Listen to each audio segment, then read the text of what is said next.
साथीहरु, आज म तपाईहरुको सामु एउटा नयाँ भिडियो लिएर उपस्थित भएको छु। मोटरसाइकलको हेडलाइटको वायरिङ डायग्रामको बारेमा बताउन गइरहेको छु।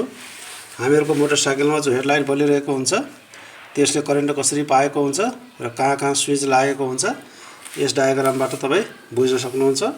र हेर्नुस्, पहिले यो हाम्रो कोइल छ। मोटरसाइकलको जानेर इग्निसन कोइल हुन्छ जसबाट करेन्ट उत्पन्न हुने हुन्छ।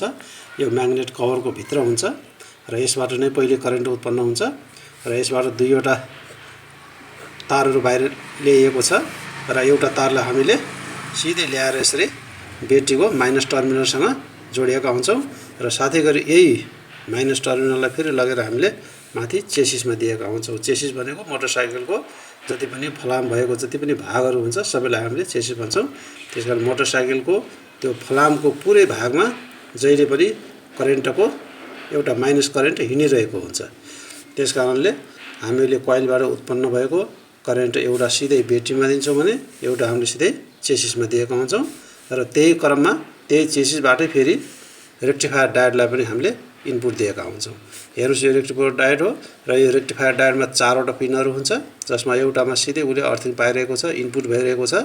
त्यसैगरी अर्को एउटा फेरि यहाँदेखि लिएर प्लस इनपुट यताबाट पाइरहेको छ र रेक्टिफायरको चारवटा पिनमा यो दुईवटा पिनबाट माइनस र प्लस यसरी भोल्ट गएको हुन्छ र साधारणतया हामीले यसलाई माइनस प्लस भन्न पनि त्यति मिल्दैन, किनभने यो कोइलबाट जो करेन्ट उत्पन्न भएको हुन्छ यो अझै डीसी भइसकेको छैन र डीसी भोल्टमा माइनस प्लस भन्ने हुन्छ, एसी भोल्टमा माइनस प्लस हुँदैन। त्यसकारणले गर्दाखेरि एउटा यो करेन्ट हो र एउटा करेन्ट हो, यसरी दुईवटा करेन्ट इनपुट भएर गएको छ। अब यो रेक्टिफायर डायोडको काम नै के हो भने यसरी आफूमा इनपुट भएर आएको करेन्टलाई डीसी करेन्ट गराएर बाहिर पठाउने काम हो। त्यसकारण यसले आफूलाई यहाँबाट डीसी बनाएर यसरी एउटा करेन्ट यहाँ पठाउँछ।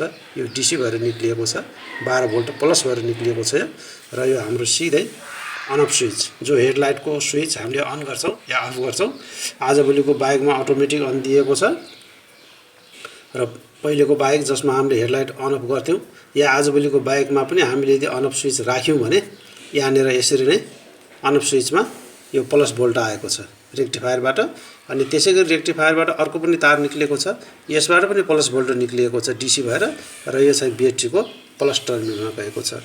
त यस प्रकारले रेक्टिफायरबाट जो प्लस भएर निक्लिएको हुन्छ यो ब्याट्रीमा यसरी प्लस गएर ब्याट्री रिचार्ज गर्ने काम गर्छ र टाइममा ब्याट्री रिचार्ज भइराख्दाखेरि ब्याट्रीबाट हामीलाई भोल्ट पनि प्राप्त भइरहन्छ। विभिन्न हेडलाइटहरू जलाउनेदेखि लिएर अहिले यो करेन्ट उत्पन्न भइरहेको बेला त हामीले हेडलाइट पाइरहेका छौं, तर बाँकी अन्य समयमा इन्डिकेटर हर्न आदि बजाउँदाखेरि हामीले ब्याट्रीबाट जो करेन्ट पाउनुपर्ने हुन्छ र प्लस सीडीआईमा हामीले करेन्ट पाउनुपर्ने हुन्छ।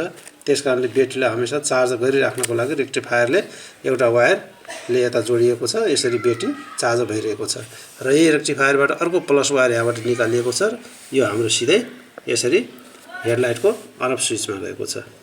र साथीहरुले देख्न सक्नुहुन्छ, जब हामीले हेडलाइटको स्विचलाई अन गर्छौं त्यसपछि यो 12 भोल्ट यसमा आउँछ, अर्को पिनमा आउँछ, यो अन अफ स्विच हो। अनि यसरी आएको स्विच यसलाई हामीले फेरि अप्पर डिप्परको स्विचमा दिएका हुन्छौं। हामीले हेडलाइट जलाउने बेला पहिले अन गर्छौं, त्यसपछि फेरि अप्पर गराउने कि डिप्पर गराउने अर्को स्विचमा फेरि हामीले काम गर्छौं। त्यसकारण पहिले हामीलाई अनबाट स्विच अन गरेर यसरी भोल्ट पहिले हामीले अप्पर डिप्पर स्विचमा ल्याएका हुन्छौं र अप्पर डिप्पर स्विचमा जहिले पनि तीनवटा पिन हुन्छ, एउटा पिनमा इनपुट 12 भोल्ट आएको छ। अब त्यसपछि अप्पर भएर या डिप्पर भएर त्यसरी दुईवटा पिन बाहिर निकालिएको छ, यी दुईवटा आउटपुट हो। अब उदाहरणको लागि यसलाई हामीले डिप्पर मान्यौं भने जस्तै डिप्पर यहाँबाट यसरी निक्लिएर यहाँ आइदियो, त्यसैले यो हाम्रो हेडलाइट हो। यहाँ मैले हेडलाइट लेख्न छुटाएको छु र हेडलाइट हो। अहिले हेडलाइटको हाम्रो डिप्परवाला बल्यो किनकि यसबाट यसले करेन्ट पायो, यसले करेन्ट पाएको छैन। अब हामीले जब अप्पर गराउँछौं तब त्यो डिप्परको कनेक्सन कट हुन्छ अनि अप्परले प्राप्त गर्छ र यसरी अप्परबाट यहाँ भोल्ट आउँछ। अनि यसमा माइनस जो 12 भोल्ट हो यो चाहिँ यसरी कनेक्सन गरेर हामीले यहाँ चेसिसमा दिएका छौं र यसको मतलब हामीले हेडलाइटको जो माइनस हो यसलाई हेडलाइटको आसपासमा कहीं त्यहीनेर फलाममा छुइदिँदा पनि हुन्छ र यसरी यसको चेसिसमै दिएको छ र यो चेसिसमा दिइने जो करेन्ट यो कोइलबाटै निक्लिएको करेन्ट हो। हेर्न सक्नुहुन्छ, यहाँदेखि यसरी आएको छ। त्यसकारण हामीहरुको हेडलाइटमा जहिले पनि तीनवटा पिनमा एउटा पिन हाम्रो चेसिसबाटै दिएको हुन्छ, यो माइनसै आएको हुन्छ यसमा अनि दुईवटामा पालो गरी प्लस भोल्टेज आउँछ। एकपल्ट डिप्पर आइदिन्छ र डिप्पर बल्छ, एकपल्ट अप्पर आइदिन्छ र अप्पर बल्छ। त्यसरी अप्पर र डिप्पर गराउने काम हाम्रो यहाँदेखि हुन्छ र यसलाई करेन्ट 12 भोल्ट दिने काम फेरि हाम्रो अन अफ स्विचबाट हुन्छ र अन अफ स्विचलाई भोल्ट दिने काम फेरि यसरी रेक्टिफायर डायोडले गरेको हुन्छ र रेक्टिफायर डायोडले जो आउटपुट दुईटा दिएको छ त्यसलाई फेरि इनपुट दिनको लागि हाम्रो कोइलबाट नै यसरी भोल्ट गएको छ, करेन्ट गएको छ।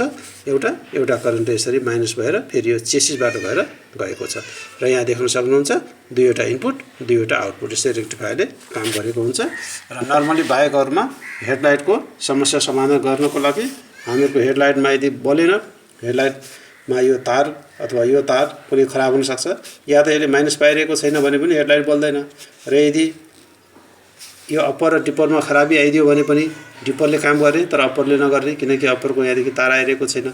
यसै अप्परले गर्छ डिप्परले गर्दैन भने डिप्परको यहाँदेखि तार आइरहेको छैन। त यसरी हामीले यसको समस्या समाधान पनि गर्न सक्छौँ।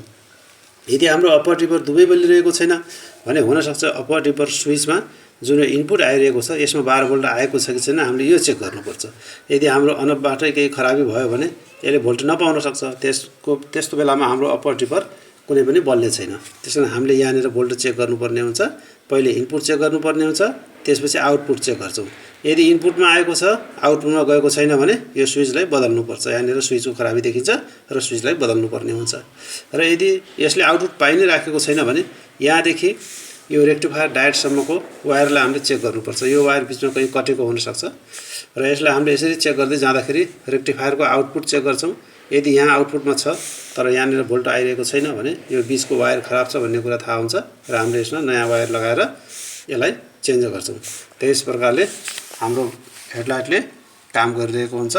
साथीहरू यो भिडियो मन पराइदिनु होला, च्यानललाई सब्स्क्राइब गरिदिनु होला। धन्यवाद।